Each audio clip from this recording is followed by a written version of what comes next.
ভিডিওর প্রথমে একটা জরিপের বার্তা আমি জানতে চাই আর কি, যারা আমার অডিয়েন্স আছেন, দলমত নির্বিশেষে অন্তর্বর্তী সরকারের যে মেয়াদ, সেই মেয়াদ নিয়ে এই মুহূর্তে দুইটা কন্ট্রোভার্সি ইস্যু সামনে আসছে।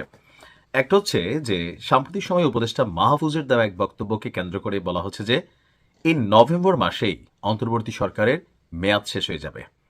আবার কেউ কেউ বলছেন যে না, এই অন্তর্বর্তী সরকারের আন্ডারেই, মানে ইন্টারিমের আন্ডারেই জাতীয় নির্বাচন হবে, এই সরকার নির্বাচন করা পর্যন্ত থাকবে। আবার কেউ কেউ বলছেন যে না, ফেব্রুয়ারিতে নির্বাচন হবে না, এই সরকারটা আরও একটু সময় থাকা দরকার।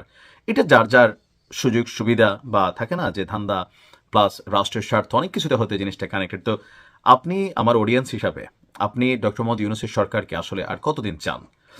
এখন অন্তর্বর্তী সরকারের মেয়াদ নিয়ে নতুন একটা বার্তা গতকালকে সামনে এসেছে, কারণ একটা বিভ্রান্তিগত অবস্থান তৈরি হয়েছে যে আগামী নভেম্বর মাসেই অন্তর্বর্তী সরকারের মেয়াদ শেষ হয়ে যাবে। তো আসুন দেখি সরকারের এই মেয়াদ নিয়ে কি সেই নতুন বার্তা আসলো।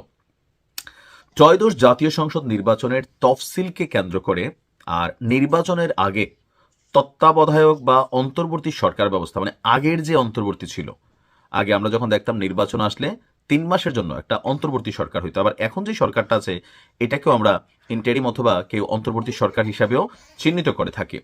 তো বলা হচ্ছে যে অন্তর্বর্তী এই সরকার ব্যবস্থাকে ঘিরে রাজনৈতিক অঙ্গনে এই মুহূর্তে নানান বিশ্লেষণ এবং জল্পনা চলছে।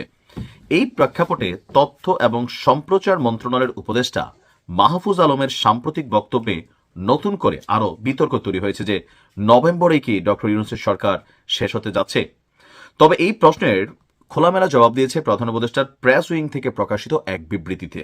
সেখানে স্পষ্টভাবে বলা হয়েছে নির্বাচিত সরকারের কাছেই দায়িত্ব হস্তান্তর করবে বর্তমান অন্তর্বর্তী সরকার।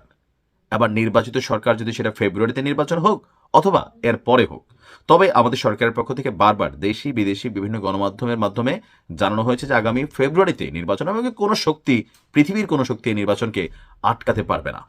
তো তার মানে নির্বাচিত সরকারের কাছে ফেব্রুয়ারিতে নির্বাচনের পরে যারাই ক্ষমতা আসেন তাদের কাছে ক্ষমতা দিয়েই এই অন্তর্বর্তী সরকার ক্ষমতা হস্তান্তর করবে।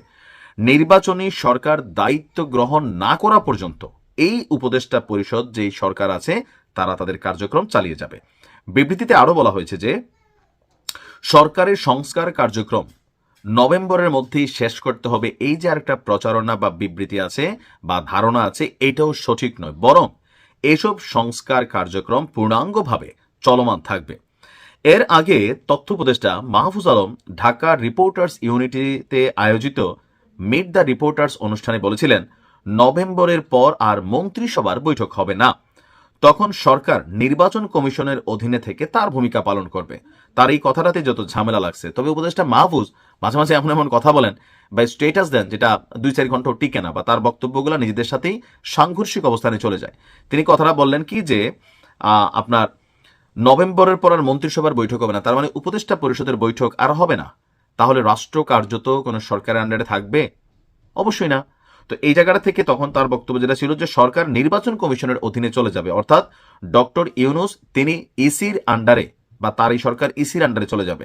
তিনি আরও বলেছিলেন যে তথ্য সম্প্রচার মন্ত্রণালয় সাংবাদিকদের অধিকার রক্ষা, সেটা আলাদা একটা বক্তব্য ছিল। তার এই বক্তব্যগুলোর পরপরই কিন্তু এই রাজনৈতিকভাবে বিভ্রান্তি তৈরি হয়েছে, এখানে বিশ্বাস অবিশ্বাসের দোলাদুল্যতা দেখা দিয়েছে। তার মানে অন্তর্বর্তী সরকারের যে মেয়াদ, নতুন যে বার্তা সেটা হচ্ছে নির্বাচন যখন হবে তখনই এই সরকার, রাজনৈতিক সরকার হাতে ক্ষমতা দিয়া তারা এখান থেকে যাবে, ইসির অধীনে এই সরকার কাজ করবে না। ভালো থাকুন।